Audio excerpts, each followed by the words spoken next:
The sweetest moment was the first gesture of help. In the end, I'll tell you the phrase I wish I had said. Dear daughter, the night is calm, and the ticking of the clock seems to echo in every corner of the house. I'm writing this so you don't repeat the steps that led me to lose sight of what true support really is. Back then, I was exhausted. Not just tired. I felt like I was carrying the weight of the world on my shoulders. When someone offered to help, it felt like a relief. It was a small gesture, but I embraced it as if it were a shelter. He said, "Let me do this for you," and I believed it was love. And then, I didn't realize, but that act of kindness had a shadow. As the days passed, what began as help transformed into disguised supervision. He wanted to know every step I took, as if control was a form of care. It was when he said to me, "I'm here to take care of you. Trust me." At first it sounded like protection, but over time it felt like a chain, and I didn't realize, but that help had become a system of surveillance. I was trapped in a cycle of oversight, not knowing how I got there. The consequence? A subtle confusion, a silent guilt. Why did I need him? The silence between us grew, and I wondered if there was something wrong with wanting to be free. So, listen carefully. If help starts to look more like imposition, stop. If concern turns into a need for control, stop. And if one day you need a clear line to protect your autonomy, use this. I appreciate your support, but my freedom is essential to me. That's non-negotiable.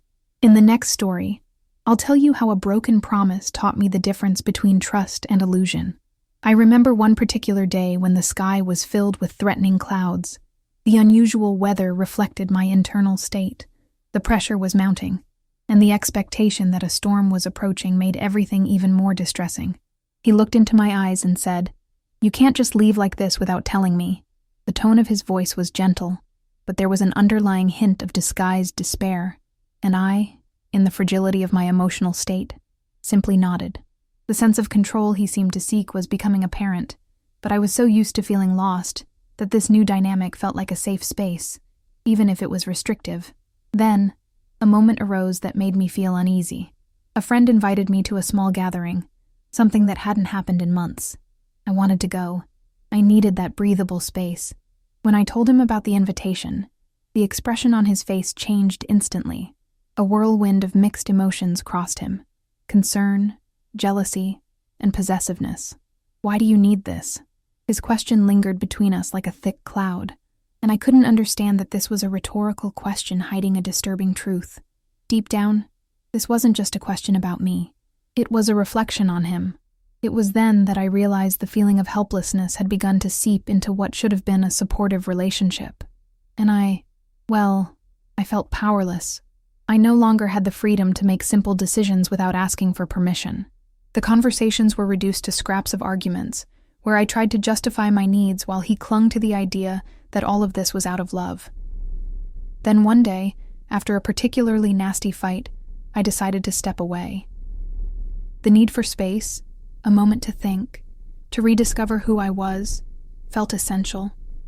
However, instead of finding relief, I found isolation. The emptiness in the house echoed, and the weight of that silence became oppressive. A new worry began to surface. What was he doing? Who would I be with? The control he exerted over me turned into a constant shadow, and I didn't realize, but that cycle of domination disguised as love was beginning to become a labyrinth. With each mistake, every choice that felt wrong, the guilt piled up. He didn't need to say anything. I already knew. The sad expression on his face said it all. It was as if a mirror reflected not only my pain, but his as well. That night, alone, I wrote in my journal. The paper felt the weight of what I couldn't verbalize. The words flowed out raw, without embellishment. It's not love if it makes me feel small. It's not protection if it comes with rules. And as I wrote, I began to feel the power of reclaiming my own story. But by this point, I was already consumed by uncertainties. The fear of losing what we had built grew larger than the desire to break free. Then, one day, I made a choice. I decided to confront the situation. With trembling courage, I looked into his eyes and said, "I need more space." The world around us seemed to crumble. He reacted as if he had been struck, as if the walls of safety he had built around us were falling down. His reaction was visceral: criticism, silence. a dance of emotions that swung between anger and confusion. It was then that I realized something profound. The desire to control came from a place of insecurity. That gesture of help that once seemed sweet now revealed its claws. I turned the tables subtly yet firmly. I am responsible for myself. I am not your property. And in that split second, I understood. There was a glaring difference between caring and controlling. Caring is embracing the imperfections of others, while controlling is trying to shape them into the form we desire. This lesson, although costly, began to lift the veil that had been obscuring my vision. The silence that followed was heavy, but not like a burden. It felt more like a harbinger of change. If he couldn't understand this necessity, the question finally became clear. What do I really want? Today, looking back, I see that this pain could not have been avoided, but rather understood. The desire to protect one's autonomy does not negate the love we have for those around us. By allowing yourself to be vulnerable, you become strong in a way you never imagined possible. If you ever feel that help turns into control, remember this. Freedom is a right, not a concession. In my next account, I will talk about how a small act of rebellion transformed into a cry for authenticity. And so, as silence settled between us, something began to change. I was no longer willing to accept the cramped space he had shaped. It felt as though the walls of the house were claustrophobically close, and every corner reminded me of what I had set aside, my dreams, my desires, my essence. One night, looking out the window, I saw a full moon reflecting on the wet sidewalk. The moonlit path seemed to open up before me, like a passage to a world where I could still be free.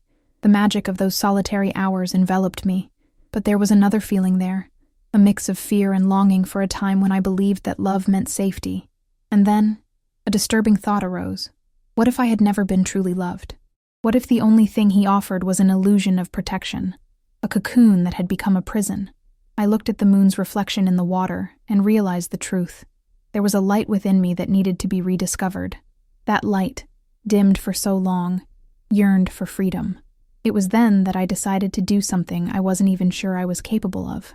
Instead of living under the rules he silently imposed, I decided to seek new horizons. I scheduled a coffee with that friend I had hesitated to meet. Deep down, I knew she could help me see beyond my emotional maze. The day arrived. My nerves were on edge as I headed to the meeting. The cafe, with its strong aroma of roasted beans, felt like an antidote to the confusion that hovered over me. When she arrived, her smile was like a ray of sunshine after days of storm.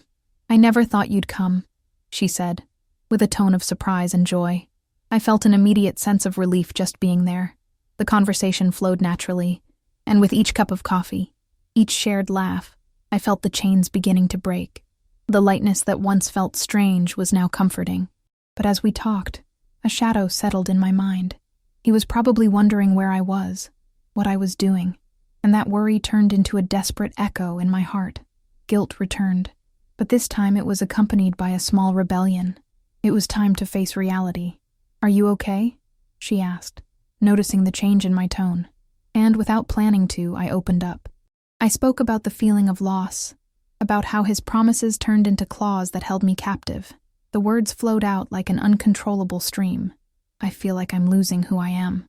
She listened attentively, and when I finished, she said something that resonated within me. "Love shouldn't make you feel smaller." It was as if a light had turned on in the dark. Love shouldn't be a concession. It should be a safe space to grow. In that moment, I began to understand that I might not be alone in this battle. Many women had been through relationships that seemed loving, but were actually tangled in subtle control. This revelation made me feel a powerful connection, an invisible network between all of us. When I got home that night, there was still a weight in my chest, but it was no longer the oppression of fear. It was the determination to break the cycle. I needed to speak. I needed to put into words what should no longer be tolerated. I summoned all the courage I could muster. His presence on the couch, watching TV, felt like a warning. My heart raced, but I couldn't back down.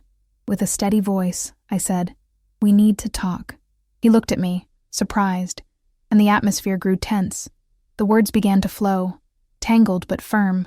I laid bare my discomfort, my doubts, and above all, the need for a space for myself.